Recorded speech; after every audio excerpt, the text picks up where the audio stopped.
I am live. It is the Happy Hustle Show, episode 7, and I am slightly early tonight. I'd scheduled it. Never quite know what time I'm going to start because it depends what's going on in my life that day. But I have actually come in slightly earlier than I'd scheduled the show for, so I'm quite proud of myself. Welcome along anybody that is watching on replay. I've just sent out the messenger notification, so I suspect some people will be along shortly. I am just going to check that I can see myself live on a different screen before I have anybody here. Yes, I can. That's absolutely fine. Hi, Tracy. Yay, you're here. So I have done that before. As you know, I have been talking into the abyss for a few minutes before I've realised I've gone live in the wrong place because it's super easy to do on Facebook. But I am here, I am in the right place, and a lovely Tracy has come to join me. So, Tracy, this is a pre-show for we are having our mastermind live at 7 o'clock, so I will catch up with you properly then. Hi, Joanne. This is a public show to which everybody is invited, and today I want to talk about online friendships. Hi, Claire. So the reason that I decided to talk about online friendships is my excuse me, my son, who is now 16, my youngest son, asked me if he could borrow my microphone. I'll show you, that I use for the Happy Side Hustle show. So he was quite impressed. I had to get a microphone like this for my day job as soon as lockdown happened, because all the training courses that I deliver through the day immediately went virtual. So I had to make sure that the sound quality was good, but it's also working out perfectly for things like this. Hi, Joe. So when my son discovered that I bought this particular microphone, now, I don't know if any of you are techie, right? But this is called a Yeti Blue microphone. And apparently that's like quite the microphone to have. I don't know, according to my 16-year-old son. Hi, Debbie. So anyway, I need to keep my voice down because he's probably going to hear me talking about him. He came down and he said to me, Mum, see that Yeti microphone that you've got? Could I borrow it on a day when you're not talking to your people? My people, you're my people. And I said, oh, what do you want to do that for? And he said, I think I'm going to do like a YouTube show. I'm like, oh, at 16. And he went, yeah, a few of my friends are doing them. And it's, you know, in his world, it'll be about gaming. I don't know, it'll be something to do with gaming. And I said to him, I went immediately into, hi, Diane. I went immediately into like that mum sort of habit that I've had since he was really young, where I go, who are these online friends that you're talking about? And he said, oh, just people that I've met, you know, when I've been playing games or people that I meet through Xbox or whatever. And my default mum response to that, since they've been young, so since they were first allowed to play games for a short amount of time and very, you know, strictly supervised certificates of games. Anyway, my default response has always been, oh, no, you can't play with strangers because you don't know who they are. So that could be like some old man that's pretending to be a young child or whatever. So that's always been my mum response. But I guess my kids are sort of adults now. Hi, Sarah. So I went to go into that whole, I'm not sure what I think about you having online friends. And my son, who's quite wise now, said to me, but you've got online friends, Mum. So, like, what's the difference? Well, and he caught me. I'm like, actually, haven't thought about this for ages, because my rule for the kids was always, you can only play with people, you know, you can only play online, Xbox or whatever, with people you know in the real world, because otherwise you just don't know who it is.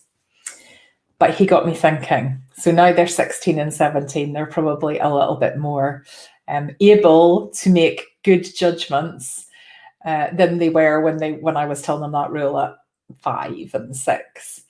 But it did get me thinking about online friends. I said to my husband, you know, so Finn was telling me that he's got all these online friends and he wants to do this YouTube thing with them and whatever.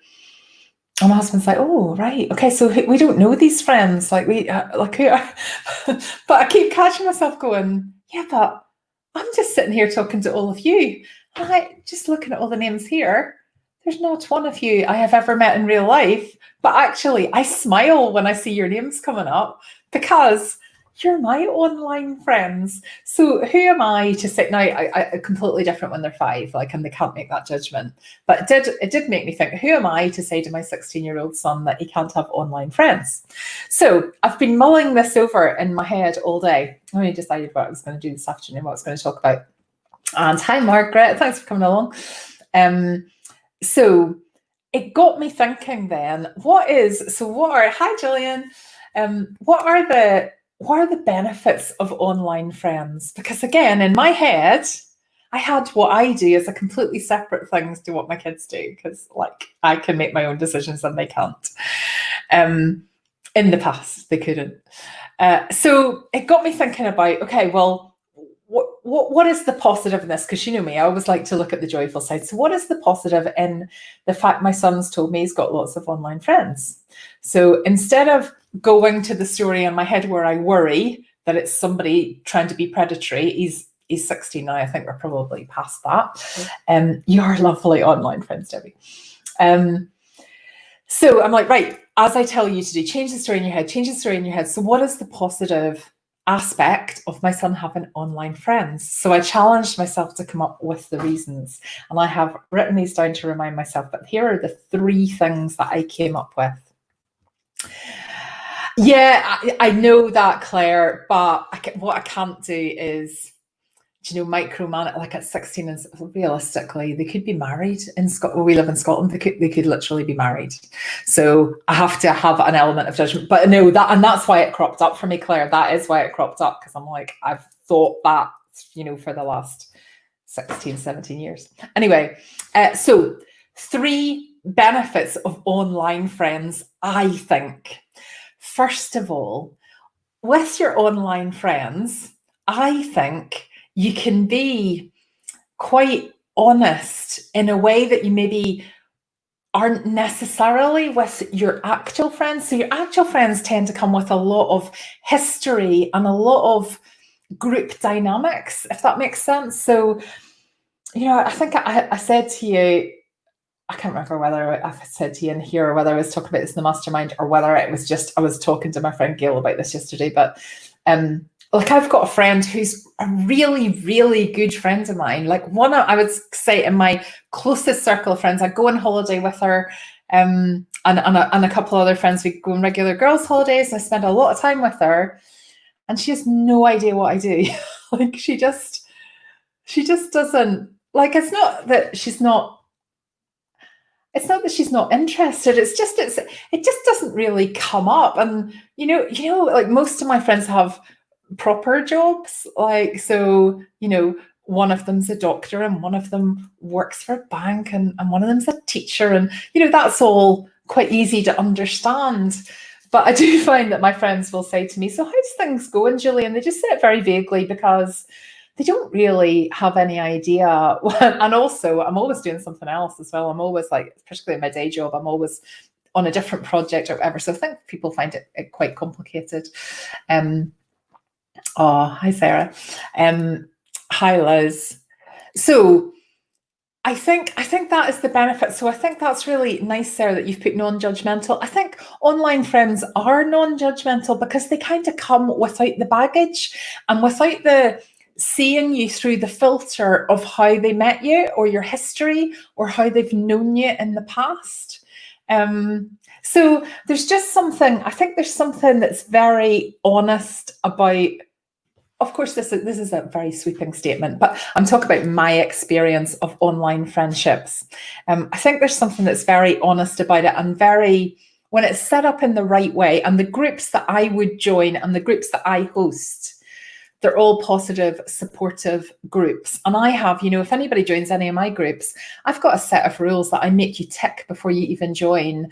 And if anybody comes into any of my groups and starts being like negative or mean, or, like anything that's, I mean, you can be vulnerable and you can get things wrong and whatever, but if anybody comes in with what looks like not a great intention, like, I just delete them. They just go, because I don't have time for that. And it's not what if it just takes one or two bad apples then to ruin the environment for everybody else. So I think online friendships can be very honest and not non-judgmental.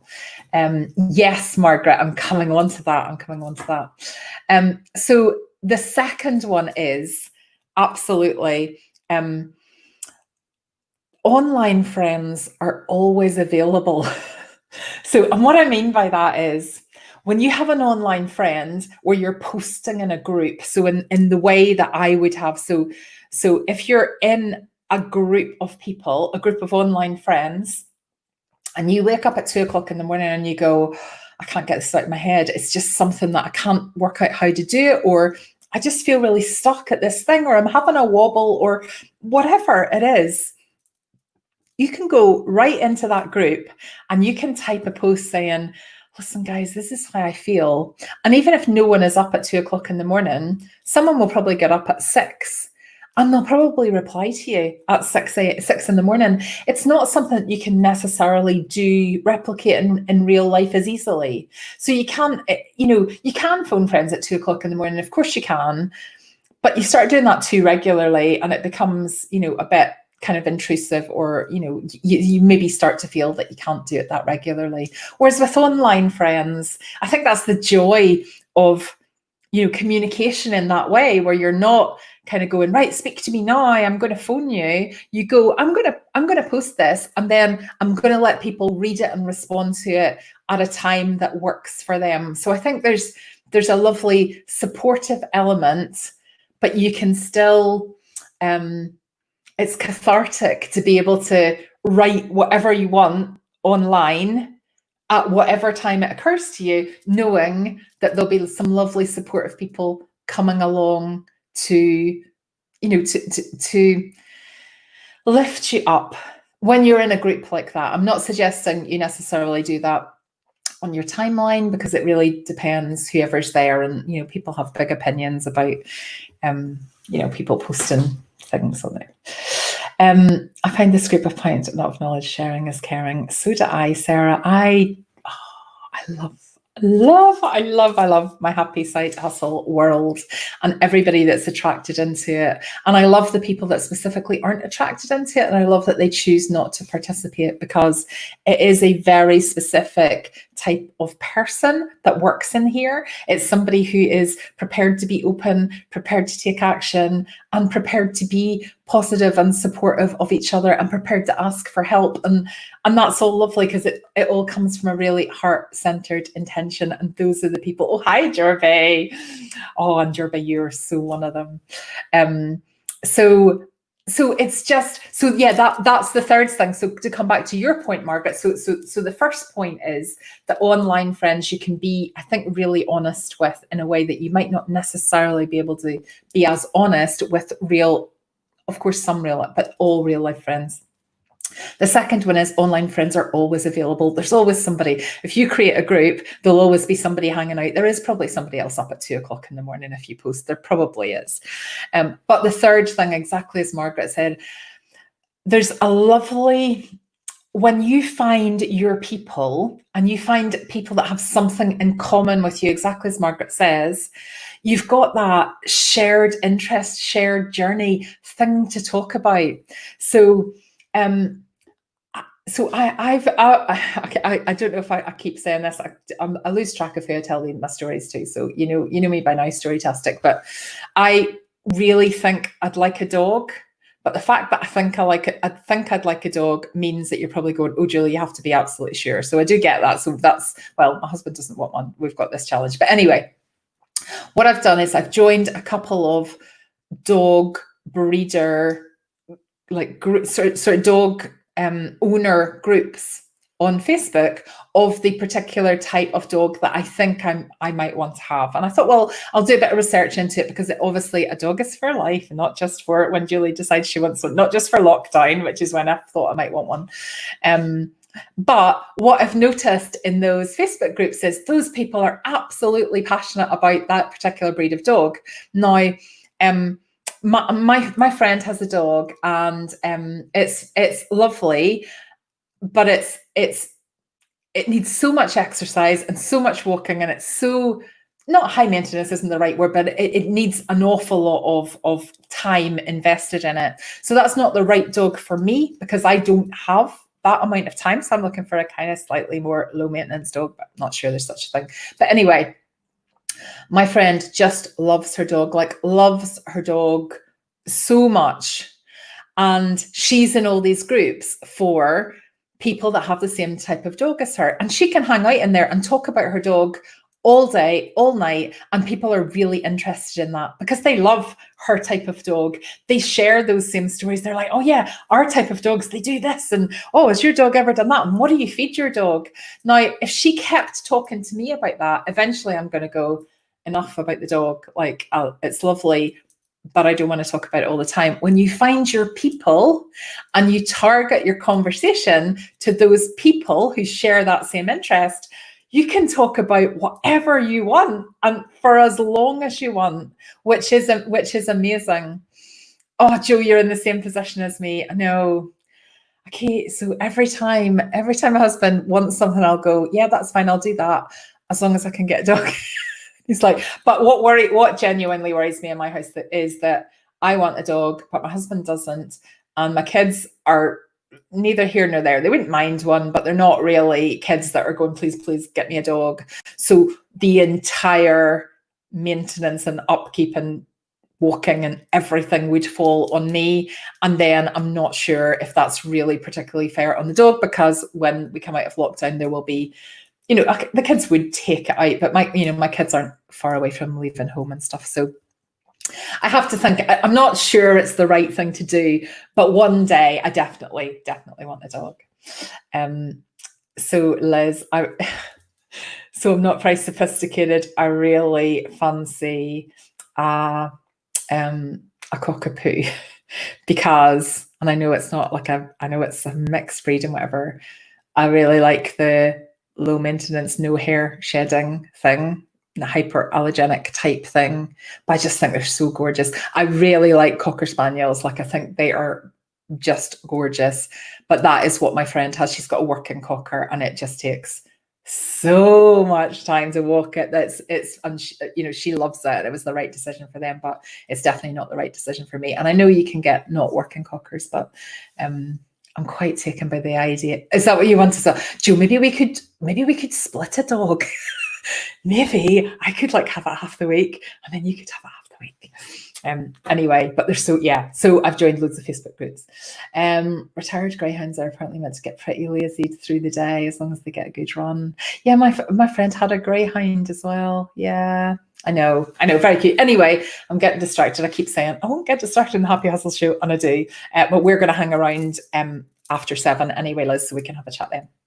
So 3 reasons why I think online friends are to be cherished and actually to be encouraged. And I don't know if you have this sort of mum thing like me, but when I hear online friends, I do just like who was it that said it? It was Claire. Yeah, just like Claire said, online friends in the context of my kids makes me go, oh, I'm not sure. Online friends in my context, I feel completely differently about. And I do think there is an age where I'm going to have to, trust the kids. Like, we've done enough chatting about that over the years so they can start making their own judgments, and obviously with that parental watching eye. But yeah, they're close to being able to leave home, so I'm going to have to give up a bit of control at some point. But yeah, online friends for someone like me, they are always available. I think you can be even more honest with them because they don't come with all the baggage and the experience and whatever else you have, depending on your real life friendships, how you've built them. But thirdly, they can talk about the same things as you without you boring them, because you find them in a particular niche. You find them to talk about a particular subject. So if you love knitting, go into Facebook and search knitting groups, and you will find people that will talk about knitting to you 24 hours a day in a way that your husband would just glaze over if you tried to talk to him about it. I think there's a real benefit. And what I do think is, yeah, I do really like yours as well, Gillian. Gillian's got a Maltese. Oh, you'll have to share a photo of it, Gillian. It's very cute. It's very cute. The question I have, Gillian, is, does it leave hairs everywhere? Because I love the low maintenance aspect of the poodle mix breeds. My neighbour has a Cavapoo as well, which is a Cavalier Spaniel. It's so cute as well. Hi Tracy. So in summary, online friends, you can be honest with them. They don't have the sort of baggage that might go with your action, not baggage in a negative way, but they don't have the kind of experience that goes with your actual real life friends. They're easy to make because you can seek out groups of them. You can seek out groups of people who have the same interests as you. And that's what it's all about, isn't it? Friendship is around shared interests. If someone is quite happy to talk to you and you're quite happy to talk to somebody else about something for ages, that's how friendships form. And what's so lovely is, they don't shed, that's interesting, Gillian. What is so lovely is that within the happy side hustle community, what I find incredible is that, as you know, the way that I kind of fill up the community is I do a free 5-day challenge once every kind of 2.5 months, something like that, so that people can get to see whether they like me, whether they like the concept, and they can make a selection and then choose to come in or decide whether it's not for them. But what I find incredible is that I go out there and I put some posts or some ads on Facebook saying, this is coming up. Why don't you come in and join? And within, when we open the group on the Friday, I think most of you have been through that. When you open the group on the Friday, by the time it comes to Sunday, you can see friendships are already forming. And by the time it comes to the Friday after and the weekend after and the group's about to close, people are going, oh, where can we need to stay joined up. And I watch kind of the cohorts going through. So in the mastermind program, for anyone that continues on to work with me as a client, we've got people from a number of different challenges in there, and they still stick together and I watch them friending each other on actual Facebook and supporting each other, and it's just lovely. It's just so, I don't know, it's so uplifting. It's so lovely. And so in summary, my opinion is online friends can definitely add something to your friendship set. There's nothing to beat an actual physical friendship, but having met one of my friends yesterday for the first time since lockdown, which is now 4 months today since we locked down, it was so lovely to see her face to face, but actually we still can't physically hug. We still can't be within 2 meters of each other. So it'll be a while before the benefits of actual face-to-face friendships even are going above online. So my suggestion to you is, if you haven't already got a good set of online friends, get in there. And how you make those friends is go out there and offer your support. Friendship's always made on a pay it forward basis, isn't it? So you see somebody talk about something, you go, I've got an idea, here's something that could help you. And when you do that, it comes back at you big time. So take time to go out there and develop and nurture your online relationships. You will thank me. Your future self will thank you for it. Right, I'm going to go a golden cocker and a standard poodle. Yes. So the golden cocker doesn't, I'm getting distracted here, but the golden cocker doesn't lose hair. Is it a working cocker, Debbie, or is it a pet? What's the alternative to a working cocker, a non-working cocker? I don't know. But I know non-working cockers need less walking. That is my understanding. And values your bay, yeah. Right, okay. I am going to go because I have a date with my mastermind people right now. So I'm going to end. Yes, Lorna, that's why I want one. So I'm going to end this so people can catch up, not waffle on again. And I am going to send out a quick bot message to my mastermind people. So for those of you that are on here, then got a golden cocker and a standard poodle. Both don't lose hair and are the best. Oh, is it like a pet, as in not a working cocker? Is that what you mean? Like not a working cocker spaniel, but a pet cocker spaniel, Debbie? That's what you mean. Very cuddly, loving nature. Right. Okay. I'm going to stop. Oh, you're teasing me now because I'm not allowed a dog. Okay. Right. Lovely to see you all. There will not be a. Oh, right, Debbie. That's going on the list as well then. There will not be a Happy Hustle show next week because I am going to take a week off. I'm going to take a week off, and this is the first time I've done this since last July. So there will not be a Happy Hustle show on Monday and Thursday next week, but it will be back with a bang the following week. So we'll do catch up. Yes, yeah, you have a lovely evening, Sarah. Right, okay, so I'm going to go. I'm going to hang out with you mastermind people, so just go and grab yourself a drink and we will be back live again in a few minutes. Thank you so much, everybody, for tuning in to the Happy Hustle Show, and I will see you all a week on Monday. Take care, everybody. Bye.